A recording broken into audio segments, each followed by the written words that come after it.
നമസ്കാരം, മാസ്റ്ററിംഗ് എഡ്യൂടെക്കിലേക്ക് എല്ലാവർക്കും സ്വാഗതം. നമുക്ക് എക്സലിന്റെ ക്ലാസ്സുകൾ ഒരുവിധം കഴിഞ്ഞിട്ടുണ്ട്. കുറച്ച് പ്രീവിയസ് ക്വസ്റ്റ്യൻസ് നമ്മൾ ഡിസ്കസ് ചെയ്തു.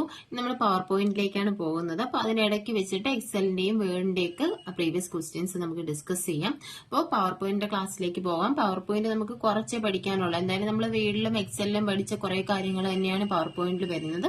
പിന്നെ കുറച്ച് എക്സ്ട്രാ ഉള്ള കാര്യങ്ങൾ മാത്രം നമുക്ക് ഡിസ്കസ് ചെയ്ത് പോകാം.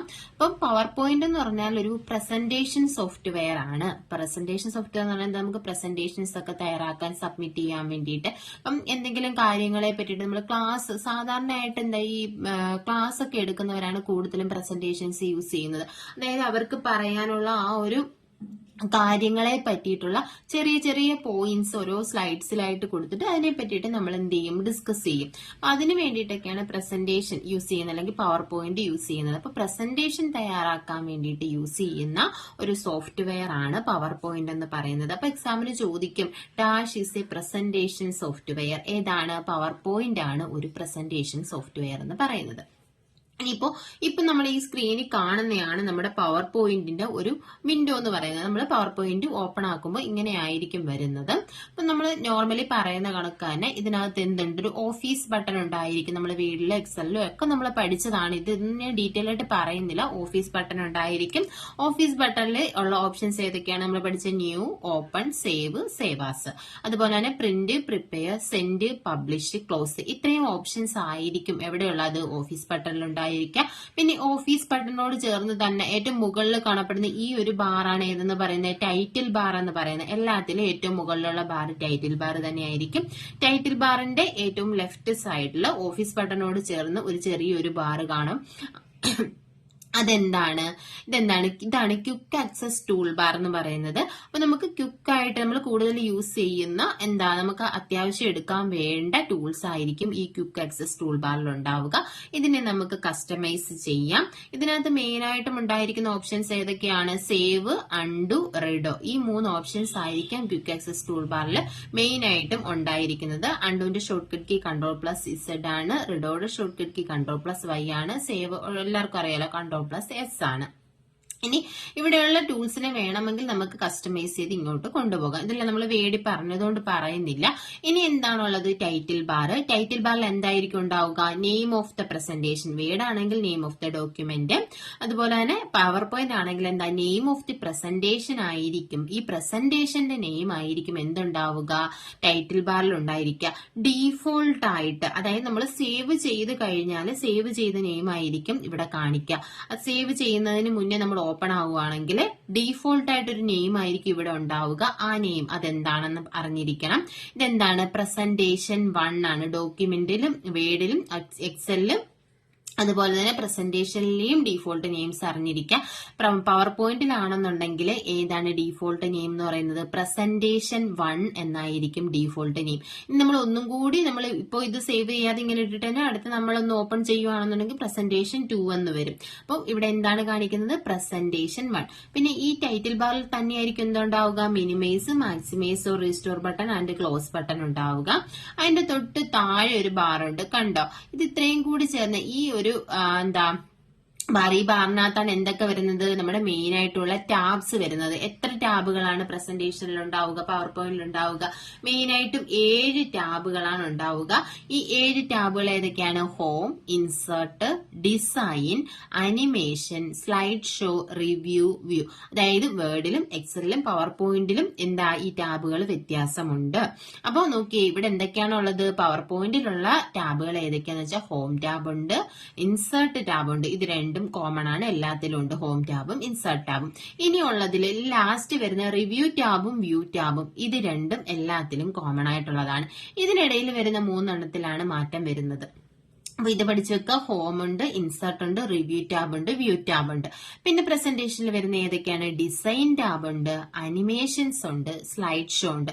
Design, animations, slide show. അപ്പം home, insert, design, animation, slide show, review and view, ഇത്രയും ടാബുകളാണ് പവർ പോയിന്റിൽ മെയിൻ ആയിട്ടും ഉണ്ടാവുക.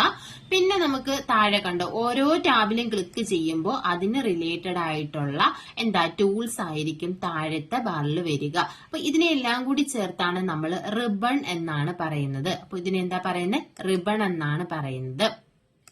ഇനി നോക്കിയേ, ഈ റിബണിന് താഴെ ഇവിടെ എന്തുണ്ട് കണ്ടോ? ഈ ഒരു ഏരിയ, ഇതിനെയാണ് നമ്മൾ വർക്കിംഗ് ഏരിയ എന്ന് പറയുന്നത്, അല്ലെങ്കിൽ നമ്മുടെ പ്രസന്റേഷൻ നമ്മൾ തയ്യാറാക്കുന്ന ഏരിയ. ഇവിടെ കണ്ടോ, ഇതാണ് പവർ പോയിന്റിലെ ഒരു പേജ് എന്ന് പറയുന്നത്. അപ്പൊ പവർ പോയിന്റിലെ ഓരോ പേജസിനെയും നമ്മൾ സ്ലൈഡ്സ് എന്നാണ് പറയുന്നത്. അത് അറിഞ്ഞിരിക്കുക, പവർ പോയിന്റിലെ ഒരു പേജിനെ നമ്മൾ സ്ലൈഡ് എന്നാണ് പറയുക. അപ്പോ ഈ സ്ലൈഡിനകത്ത് എല്ലായിടത്തും നമുക്ക് ടൈപ്പ് ചെയ്യാൻ പറ്റത്തില്ല. ഞാൻ ഇവിടെ ക്ലിക്ക് ചെയ്യുന്നുണ്ട്, ഞാൻ ഇപ്പൊ ടൈപ്പ് ചെയ്യാൻ കൊടുത്തു. എവിടെയാണ് ടൈപ്പ് ആയത്? ഈ ഒരു റെക്ടാങ്കിൾ പോർഷനകത്താണ് ടൈപ്പ് ചെയ്തത്. ഇപ്പൊ ഇവിടെ എനിക്ക് ടൈപ്പ് ചെയ്യാൻ പറ്റത്തില്ല. എന്റെ മൗസ് ഇരിക്കുന്ന പൊസിഷനിൽ നമുക്ക് ടൈപ്പ് ചെയ്യാൻ പറ്റത്തില്ല. എവിടെ പറ്റത്തുള്ളൂ? ഈ ഒരു പോർഷൻ കണ്ടോ, ഈ ഒരു റെക്ടാങ്കിൾ ബോക്സിനകത്ത് ക്ലിക്ക് ടു ആഡ് ടൈറ്റിൽ ഇവിടെ വെച്ചിട്ട് ഇവിടെയേ നമുക്ക് എന്ത് ചെയ്യാൻ പറ്റത്തുള്ളൂ? ടൈപ്പ് ചെയ്യാൻ പറ്റത്തുള്ളൂ. അപ്പൊ നമുക്ക് ടൈപ്പ് ചെയ്യാൻ പറ്റുന്ന ഈ ഒരു പോർഷനെ, ഇതിനെ നമ്മൾ പ്ലേസ് ഹോൾഡർ എന്നാണ് പറയുന്നത്. അതും പഠിച്ചിരിക്കുക. അപ്പോൾ പവർ പോയിന്റിലെ ഒരു പേജ് എന്ന് പറയുന്നത് സ്ലൈഡാണ്. സ്ലൈഡിനകത്ത് പ്ലേസ് ഹോൾഡറിലാണ് നമ്മൾ ഡേറ്റാസ് എൻ്റർ ചെയ്യുന്നത്. എവിടെയാണ്? പ്ലേസ് ഹോൾഡറിൽ. ഈ പ്ലേസ് ഹോൾഡറിനെ നമുക്ക് മൂവ് ചെയ്യാം, ഇഷ്ടമുള്ളിടത്തോട്ട് ഇതുപോലെ നമുക്ക് മൂവ് ചെയ്ത് കൊണ്ടുപോകാം. അതുപോലെ തന്നെ ഇതിനെ നമുക്ക് എന്ത് ചെയ്യാം? റീസൈസ് ചെയ്യാം, ഇതുപോലെ വലുതാക്കിയൊക്കെ ചെയ്യാം. അപ്പോ എന്താണ് പ്ലേസ് ഹോൾഡർ? പ്ലേസ് ഹോൾഡർ എന്താണ്? ടെക്സ്റ്റ്, ഇമേജസ്, ഗ്രാഫിക്സ് ഇതിനെയെല്ലാം ഹോൾഡ് ചെയ്യുന്ന സ്ലൈഡിനകത്തുള്ള പ്ലേസ് ആണ് പ്ലേസ് ഹോൾഡർ എന്ന് പറയുന്നത്. മനസ്സിലായല്ലോ? അപ്പോൾ ഒരു പേജിനെ പറയുന്നത് സ്ലൈഡ്സ് എന്നാണ്. സ്ലൈഡ്സിനകത്ത് നമ്മൾ ടൈപ്പ് ചെയ്ത് കൊടുക്കുന്ന എവിടെയാണ്? പ്ലേസ് ഹോൾഡറിലാണ്. പിന്നെ ഇവിടെ കണ്ടോ ക്ലിക്ക് ടു ആഡ് നോട്ട്സ് എന്ന് കൊടുത്തേക്കുന്നുണ്ടോ? ഇവിടെ ഈ ഒരു സ്ലൈഡിനെ പറ്റി നമുക്ക് എന്തെങ്കിലും ഡീറ്റെയിൽഡ് ആയിട്ട് കൊടുക്കണമെങ്കിൽ നമുക്ക് ഇവിടെ ടൈപ്പ് ചെയ്ത് കൊടുക്കാം. അപ്പൊ ഈ സ്ലൈഡിനെ പറ്റിയിട്ട് ഏതെങ്കിലും വിവരങ്ങൾ നമുക്ക് നോട്ട്സ് ആയിട്ട് കൊടുക്കണമെങ്കിൽ ഈ നോട്ട്സ് ഇവിടെ ഈ ഒരു നോട്ട്സ് എന്ന് പറയുന്ന ക്ലിക്ക് ടു ആഡ് നോട്ട്സ് എന്ന് പറയുന്ന ആ ഒരു പോർഷനിൽ നമുക്ക് ടൈപ്പ് ചെയ്ത് കൊടുക്കാം. ഇനി ഏറ്റവും താഴെ എന്തായിരിക്കും ഉണ്ടാവുക? സ്റ്റാറ്റസ് ബാർ ഉണ്ടാവും. സ്റ്റാറ്റസ് ബാറിൽ എന്താണ്?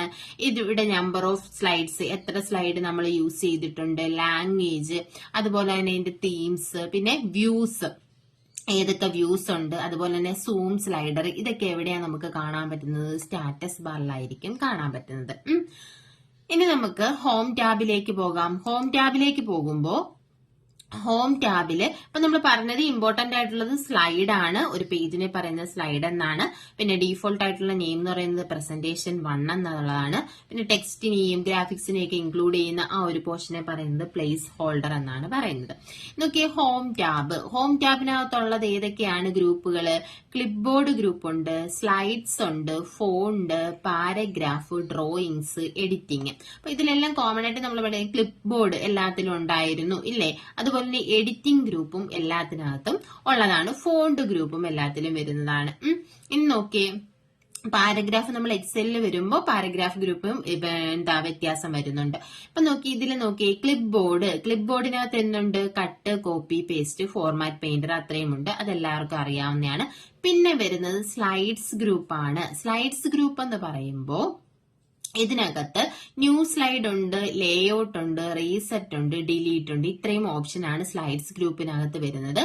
സ്ലൈഡ്സ് ഗ്രൂപ്പിനകത്ത് ഏതൊക്കെയാ? ന്യൂ സ്ലൈഡ് ഉണ്ട്, ലേഔട്ട്, റീസെറ്റ്, ഡിലീറ്റ്, ഇത്രയും ഓപ്ഷൻസ് ആണ് സ്ലൈഡ്സ് ഗ്രൂപ്പിനകത്ത് വരുന്നത്. ഇനി നമുക്ക് പുതിയൊരു സ്ലൈഡ് ഇൻസേർട്ട് ചെയ്യാം. പുതിയൊരു സ്ലൈഡ് ഇൻസേർട്ട് ചെയ്യുമ്പോൾ ഇതിനകത്ത് കണ്ടോ ഏതൊക്കെ ഓപ്ഷൻസ് ആണ്? ന്യൂ സ്ലൈഡിൽ ക്ലിക്ക് ചെയ്ത് കഴിഞ്ഞാൽ ഇത്രയും ഓപ്ഷൻസ് ഇതിനകത്ത് അവൈലബിൾ ആണ്. ഏതൊക്കെയാണ്? ടൈറ്റിൽ സ്ലൈഡ് ഉണ്ട്, ടൈറ്റിൽ ആൻഡ് കണ്ടന്റ് ഉണ്ട്, സെക്ഷൻ ഹെഡർ ഉണ്ട്, ടു കണ്ടന്റ്, 2 കണ്ടന്റ്സ് നമുക്ക് കൊടുക്കാം, കമ്പാരിസൺ, രണ്ടെണ്ണത്തെ കമ്പയർ ചെയ്യണമെങ്കിൽ കമ്പയർ ചെയ്യാം, ടൈറ്റിൽ ഉള്ളി, അതായത് ടൈറ്റിൽ മാത്രം വേണമെങ്കിൽ കൊടുക്കാം. അതുപോലെ തന്നെ ബ്ലാങ്ക് സ്ലൈഡ് ഉണ്ട്, കണ്ടന്റ് വിത്ത് ക്യാപ്ഷൻ ഉണ്ട്, പിക്ചർ വിത്ത് ക്യാപ്ഷൻ ഉണ്ട്. ഇത്രയുമാണ് മെയിൻ ആയിട്ടും ഇതിനകത്തുള്ള സ്ലൈഡ്സ്. ഇനി നമുക്ക് ഇതിനകത്ത് ഏത് സ്ലൈഡ് വേണമെങ്കിലും നമുക്ക് യൂസ് ചെയ്യാം. ഇപ്പൊ ഞാൻ ഒരു സ്ലൈഡ് ടൈറ്റിൽ ആൻഡ് കണ്ടന്റ് കൊടുത്തു. കണ്ടന്റ് കൊടുത്തു കഴിഞ്ഞപ്പോൾ ഇവിടെ ഈ ഒരു ടാസ്ക് ബാൻ കണ്ടോ, ഇതിനകത്ത് 2 സ്ലൈഡ്സ്. ഇപ്പൊ ആദ്യമേ ഉണ്ടായിരുന്ന ഒരു സ്ലൈഡ് ഉണ്ട്, ഇപ്പൊ നമ്മൾ ആഡ് ചെയ്ത് സ്ലൈഡ് കൂടി വന്നു. ഇനി ഇവിടെ എന്തൊക്കെ ഓപ്ഷൻ ആണുള്ളത്? സ്ലൈഡ്സും ഔട്ട്ലൈനും ഉണ്ട്. ഇതിന്റെ ഡിഫറൻസ് എന്താണ്? സ്ലൈഡ്സ് എടുക്കുവാണെങ്കിൽ ഓരോ സ്ലൈഡും എത്ര സ്ലൈഡ് നമ്മൾ യൂസ് ചെയ്തിട്ടുണ്ടോ അത്രയും സ്ലൈഡും അതിന്റെ കണ്ടന്റും നമുക്ക് ഇവിടെ കാണാൻ പറ്റും. ഇനി ഔട്ട്ലൈൻ എടുക്കുവാണെന്നുണ്ടെങ്കിൽ ഔട്ട്ലൈനിൽ ആ ഒരു സ്ലൈഡും അതിനകത്തുള്ള കണ്ടന്റും ജസ്റ്റ് ഔട്ട്ലൈൻ മാത്രമേ ഇവിടെ കാണത്തുള്ളൂ. അതാണ് ഇതിന്റെ ഡിഫറൻസ്. ഇനി നോക്കി, ഇപ്പൊ നമ്മൾ പുതിയൊരു സ്ലൈഡ് ഇൻസേർട്ട് ചെയ്തു. അപ്പൊ ടൈറ്റിൽ ആൻഡ് കണ്ടന്റ് ആണ് ഞാൻ കൊടുത്ത സ്ലൈഡ്. അപ്പൊ ഇവിടെ എന്താണ്? ക്ലിക്ക് ടു ആഡ് ടൈറ്റിൽ ഉണ്ട്. അപ്പൊ ഇവിടെ നമുക്ക് ടൈറ്റിൽ ആഡ് ചെയ്ത് കൊടുക്കാം. ക്ലിക്ക് ടു ആഡ് ടെക്സ്റ്റ്, അതിനെ ബേസ് ചെയ്ത് ടെക്സ്റ്റ് വേണമെങ്കിൽ നമുക്ക് ഇവിടെ കൊടുക്കാം. അതുപോലെ തന്നെ ഇവിടെ ചെറിയൊരു ഇമേജസ് കണ്ടോ, ഇതെന്താണ്? Insert table. അതായത് നമുക്ക് ഇതിലേക്ക് കണ്ടന്റ് ടേബിൾ ഇൻസേർട്ട് ചെയ്യാം. അപ്പൊ ഇവിടെ എന്തൊക്കെ ഇൻസേർട്ട് ചെയ്യാൻ നോക്കി? ടേബിൾ ഇൻസേർട്ട് ചെയ്യാം. ഇതെന്താണ്? ചാർട്ട് ഇൻസേർട്ട് ചെയ്യാം. സ്മാർട്ട് ആർട്ട് ഗ്രാഫിക്സ് ഇൻസേർട്ട് ചെയ്യാം. പിക്ചർ ഇൻസേർട്ട് ചെയ്യാം. ക്ലിപ്പ് ആർട്ട് ഗാലറി എന്നുള്ള ഇമേജസ് ഇൻസേർട്ട് ചെയ്യാം. മീഡിയ ക്ലിപ്പ്, അതായത് വീഡിയോസ് ഓഡിയോസ് ഒക്കെ നമുക്ക് എന്ത് ചെയ്യാം? നമ്മുടെ പ്രസന്റേഷനിലേക്ക് നമുക്ക് ഇൻസേർട്ട് ചെയ്യാം. ഇത്രയും ഓപ്ഷൻസ് ആണ് ഇവിടെ ഉള്ളത്. അപ്പോൾ ഇതുപോലെ തന്നെ ന്യൂ സ്ലൈഡ്, നമുക്കിപ്പോൾ നമ്മൾ ജസ്റ്റ് ന്യൂ സ്ലൈഡിൽ ക്ലിക്ക് ചെയ്ത് കഴിഞ്ഞാൽ നമ്മൾ പ്രീവിയസ് ഏത് സ്ലൈഡ് ആണോ സെലക്ട് ചെയ്തത് ആ സ്ലൈഡ് തന്നെ ആയിരിക്കും ഇങ്ങോട്ട് വരുന്നത്. കണ്ടോ, ഇവിടെ നമ്മൾ ടൈറ്റിൽ ആൻഡ് കണ്ടന്റ് സെലക്ട് ചെയ്തു. അടുത്ത ന്യൂ സ്ലൈഡ് കൊടുത്തപ്പോഴും ടൈറ്റിൽ ആൻഡ് കണ്ടന്റ് ആണ് വന്നത്. അതല്ല നമുക്ക് വേണ്ടതെന്നുണ്ടെങ്കിൽ നമുക്ക് സ്പെസിഫിക് ആയിട്ട് ഏതാ വേണ്ടത് അത് നമുക്ക് സെലക്ട് ചെയ്ത് കൊടുക്കാം. ഞാനൊരു ബ്ലാങ്ക് സ്ലൈഡാണ് ഇവിടെ ഇൻസേർട്ട് ചെയ്തത്. ഇവിടെ നമുക്ക് എന്തെങ്കിലും ടൈപ്പ് ചെയ്യാൻ പറ്റുമോ? ഇല്ല, പറ്റത്തില്ല. എന്തുകൊണ്ടാണ്? ഇവിടെ പ്ലേസ് ഹോൾഡർ ഇല്ല. പ്ലേസ് ഹോൾഡറിൽ മാത്രമേ നമുക്ക് ടൈപ്പ് ചെയ്യാൻ പറ്റൂ. അപ്പം ഇങ്ങനെ ഒരു സിറ്റുവേഷൻ വരുവാണെങ്കിൽ നമുക്ക് എന്ത് ചെയ്യാം? നമുക്ക് ടെക്സ്റ്റ് ബോക്സ് നമ്മൾ പഠിച്ചിട്ടുണ്ടല്ലോ. ടെക്സ്റ്റ് ബോക്സ് എന്താ? ടെക്സ്റ്റിന്റെ ഒരു കണ്ടെയ്നർ ആണ് ടെക്സ്റ്റ് ബോക്സ് എന്ന് പറയുന്നത്. ഇത് മൂവബിൾ ആണ്, റീസൈസബിൾ ആണെന്നൊക്കെ നമ്മൾ വീഡിയോയിൽ പഠിച്ചിട്ടുണ്ട്. എവിടെയാണ് അതുള്ളത്? ഇൻസേർട്ട് ടാബിൽ ടെക്സ്റ്റിനകത്ത് ടെക്സ്റ്റ് ബോക്സ് എന്ന് പറയുന്ന ഓപ്ഷൻ ഉണ്ട്.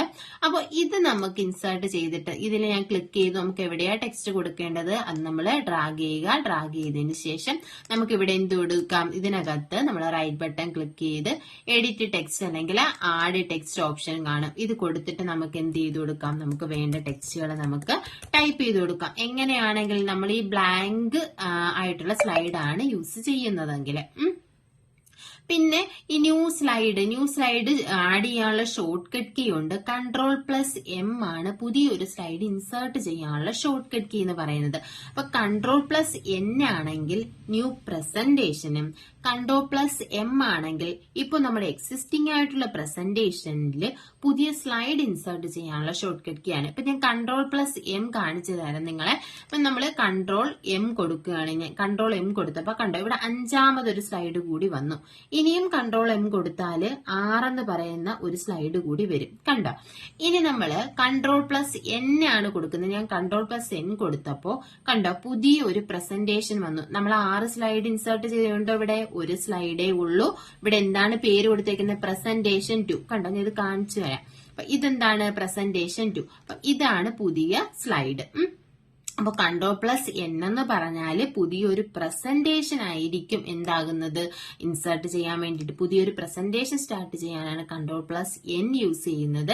Ctrl+M ആണെന്നുണ്ടെങ്കിൽ പുതിയ സ്ലൈഡ് ഇൻസേർട്ട് ചെയ്യാനാണ് Ctrl+M യൂസ് ചെയ്യുന്നത്.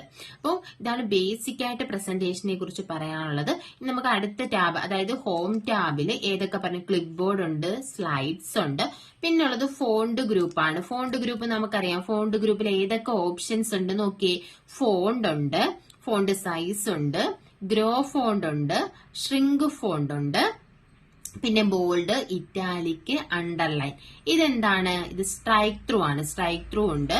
പിന്നെ അതുപോലെ തന്നെ അടുത്ത ഓപ്ഷൻ ടെക്സ്റ്റ് ഷാഡോ, അതായത് നമുക്ക് ടെക്സ്റ്റിന് വേണമെങ്കിൽ എന്ത് കൊടുക്കാം? ഷാഡോ കൊടുക്കാം.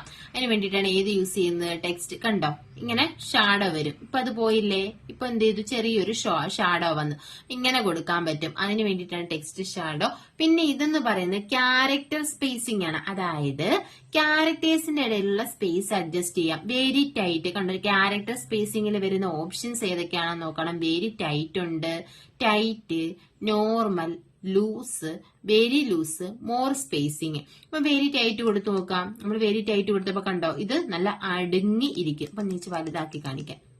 അപ്പൊ കണ്ടോ ഇവിടെ എന്താ സ്പേസ് ഒട്ടും ഇല്ല. ഇനി അടുത്ത എന്താണുള്ളത്, ടൈറ്റ്. ടൈറ്റ് എന്ന് പറയുമ്പോൾ വെരി ടൈറ്റ് അല്ല, ഒരു ഇച്ചിരി കൂടെ ഒക്കെ ഒരു സ്പേസ് കിട്ടുന്നുണ്ട്. അടുത്ത എന്താണ്, നോർമൽ, സാധാ. ഇതാണ് നോർമൽ. പിന്നെ വരുന്ന എന്താണ്, sorry, character spacing loose. Loose എന്ന് പറയുമ്പോൾ എന്ത് ചെയ്യും, കുറച്ചും കൂടി സ്പേസ് വരും. അടുത്ത എന്താണ്, വെരി ലൂസ്, കുറച്ചുകൂടി സ്പേസ് കൂടും. ഇനി മോർ സ്പേസിംഗ് ഓപ്ഷൻ ഉണ്ട്.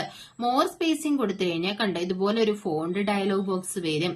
ഇവിടെ സ്പേസിംഗ് ഉണ്ട്, എക്സ്പാൻഡഡ് ഉണ്ട്, ഇവിടെ നോർമൽ, എക്സ്പാൻഡഡ്, കണ്ടൻസ്ഡ്, ഇത്രയുമാണ് സ്പേസിംഗ് ഓപ്ഷൻ. അതുപോലെ തന്നെ എത്ര പോയിന്റ് സ്പേസ് വേണമെന്നുള്ളത് നമുക്ക് ഇവിടെ കൊടുക്കാൻ പറ്റും. അതുപോലെ തന്നെ കേണിങ് നമുക്ക് കൊടുക്കാൻ പറ്റും, എത്ര പോയിന്റ് ഉണ്ടെന്ന്. കേണിങ്ങും സ്പേസിംഗും എല്ലാം നമ്മൾ വീട്ടിൽ പഠിച്ചുകൊണ്ട് ഡീറ്റെയിൽ ആയിട്ട് ഞാൻ പറയുന്നില്ല. പിന്നെ ഇവിടെ കണ്ടോ ഇവിടെ ഫോണ്ടിൽ നമുക്ക് എന്ത് ചെയ്യാൻ പറ്റും, ടെക്സ്റ്റ്, ഫോണ്ട് സ്റ്റൈല്, സൈസ് ഇതെല്ലാം ചേഞ്ച് ചെയ്ത് കൊടുക്കാൻ പറ്റും. പിന്നെ ഇവിടെയുള്ള എഫക്റ്റുകൾ ഏതൊക്കെയാണ്, സ്ട്രൈക്ക് ത്രൂ ഉണ്ട്, ഡബിൾ സ്ട്രൈക്ക് ത്രൂ ഉണ്ട്, സൂപ്പർ സ്ക്രിപ്റ്റ്, സബ്സ്ക്രിപ്റ്റ് ഉണ്ട്, small caps, all caps, equalise character height. ഇത്രയും ഓപ്ഷൻസ് ആണ് ഇവിടെ ഫോണ്ട് എഫക്റ്റ് വരുന്നത് പവർ പോയിന്റിനകത്ത്. അപ്പോ ഇപ്പൊ ക്യാരക്ടർ സ്പേസിംഗ് എന്ന് പറഞ്ഞാൽ ലൈൻ സ്പേസിംഗ് എന്ന് പറഞ്ഞാൽ ലൈൻസിന്റെ ഇടയിലുള്ള സ്പേസിനെ അഡ്ജസ്റ്റ് ചെയ്യാൻ. ക്യാരക്ടർ സ്പേസിംഗ് എന്ന് പറഞ്ഞാൽ ഈ ക്യാരക്ടേഴ്സിന്റെ ഇടയിലുള്ള സ്പേസിനെ അഡ്ജസ്റ്റ് ചെയ്യാനാണ്. ഇത് ഏതൊക്കെ ഓപ്ഷൻസ് എന്ന് പഠിച്ചു വെക്കുക. Very tight, tight, normal, loose, very loose, ഇത്രയുമാണ് ഓപ്ഷൻസ് ഉള്ളത്. പിന്നെ ഇവിടെ എന്താണ്, ചേഞ്ച് കേസ് നമ്മൾ പറഞ്ഞിട്ടുള്ള ആയതുകൊണ്ട് ചേഞ്ച് കേസ് ഏതൊക്കെയാ, sentence case, lower case, upper case, capitalise each word and toggle case. പിന്നെ നമുക്ക് എന്ത് കൊടുക്കാൻ പറ്റും, കളർ കൊടുക്കാൻ പറ്റും. ടെക്സ്റ്റ് കണ്ടോ കളർ ചേഞ്ച് ആകുന്നത്. അപ്പൊ തീം കളർ നമുക്ക് കൊടുക്കാൻ പറ്റും. അതുപോലെ തന്നെ ക്ലിയർ ഫോർമാറ്റിംഗ്. ഇത്രയും ഓപ്ഷൻസ് ഏതിനകത്തുണ്ട്, ഫോണ്ട് ഗ്രൂപ്പിലുണ്ട്. പിന്നെ വരുന്നത് ഏതാണ്, പാരഗ്രാഫ് ആണ്. പാരഗ്രാഫിൽ എന്തൊക്കെ വരുന്നുണ്ട്, ബുള്ളറ്റ്സ് ആൻഡ് നമ്പറിംഗ് വരുന്നുണ്ട്, ഇൻഡന്റേഷൻ വരുന്നുണ്ട്, ലൈൻ സ്പേസിംഗ് വരുന്നുണ്ട് പാരഗ്രാഫിനകത്ത്. പിന്നെ ഉള്ളത് അലൈൻമെന്റ് ആണ്. ഏതൊക്കെ, ലെഫ്റ്റ് ഉണ്ട്, സെന്റർ ഉണ്ട്, റൈറ്റ് ഉണ്ട്, ജസ്റ്റിഫൈ ഉണ്ട്.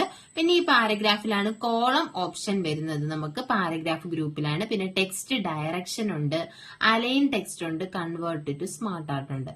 പിന്നെ വരുന്നത് ഡ്രോയിങ്സ് ഗ്രൂപ്പ് ആണ്. നമ്മൾ പഠിച്ചിട്ടുള്ളത് കൊണ്ടാണ് ഞാൻ ഈ സ്പീഡിന് പറഞ്ഞു വന്നത്. ഡ്രോയിങ്സിൽ എന്താ, നമുക്ക് എന്ത് ചെയ്യാം, ഷേപ്സ് ഒക്കെ ഡ്രോ ചെയ്യാനും ഷേപ്പിന് എഫക്ട് കൊടുക്കാനും ഒക്കെ വേണ്ടി യൂസ് ചെയ്യാം. പിന്നെ എഡിറ്റിംഗിൽ വരുന്നത് ഫൈൻഡ്, റീപ്ലേസ്, സെലക്ട്, ഇത്രയും ഓപ്ഷൻസ് ആണ്. അപ്പൊ ഹോം ടാബാണ് നമ്മൾ പറഞ്ഞത്. ബേസിക് ആയിട്ടുള്ള കാര്യങ്ങൾ ഹോം ടാബും പറഞ്ഞു.